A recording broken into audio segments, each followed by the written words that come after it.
Në një samit të mbajtur në Kairo, udhëheqësit e vendeve arabe kanë rënë dakord për një plan 5 vjeçar me vlerë 53 miliard dollar për ndërtimin e rripit të Gazës pas përfundimit të konfliktit. Plani synon të sigurojë që rreth 2 milion palestinezët e Gazës të mbeten në tokën e tyre dhe të mos zhvendosen, duke situar qasjen e mbështetur nga administrata amerikane, e cila sugjeronte një skemë alternative për zhvillimin e rajonit. Presidenti egjiptian Abdel Fattah el-Sisi theksoi se plani i miratuar nuk është vetëm një projekt rindërtimi, por një hap drejt një zgjidhjeje të drejtë dhe gjithëpërfshirëse për çështjen palestineze.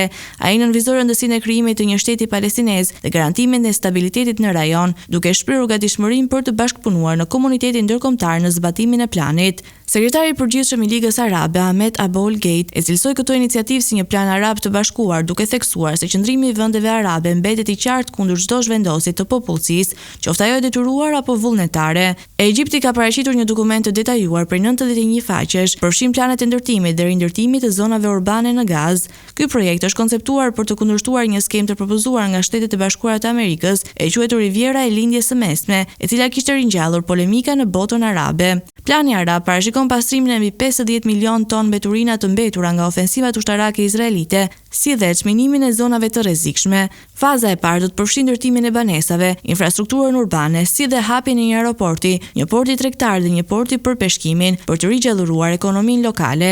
Hamasi e ka mirëpritur këtë iniciativë, ndërsa Izraeli e ka refuzuar atë. Zëdhënësi i Ministrisë së Jashtme izraelite Oren Marmostein deklaroi se plani nuk merr parasysh realitetet e situatës dhe ripërsëriti mbështetjen e Izraelit për propozimin e administratës Trump për zhvendosjen e popullsisë së Gazës.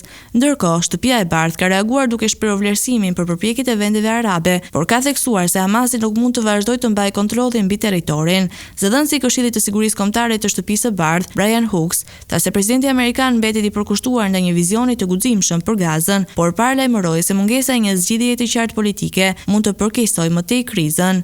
Sipas planit arab, administrimi i Gazës do t'i kalohet një qeverie të përkohshme të pavarur, derisa një autoritet palestinez i reformuar të marrë kontrollin e plotë të territorit. Ky propozim vjen pas refuzimit të planit të mbështetur nga Shtetet e Bashkuara të Amerikës dhe Izraeli, i cili është kundërshtuar ashpër nga palestinezët dhe shumë vende të tjera.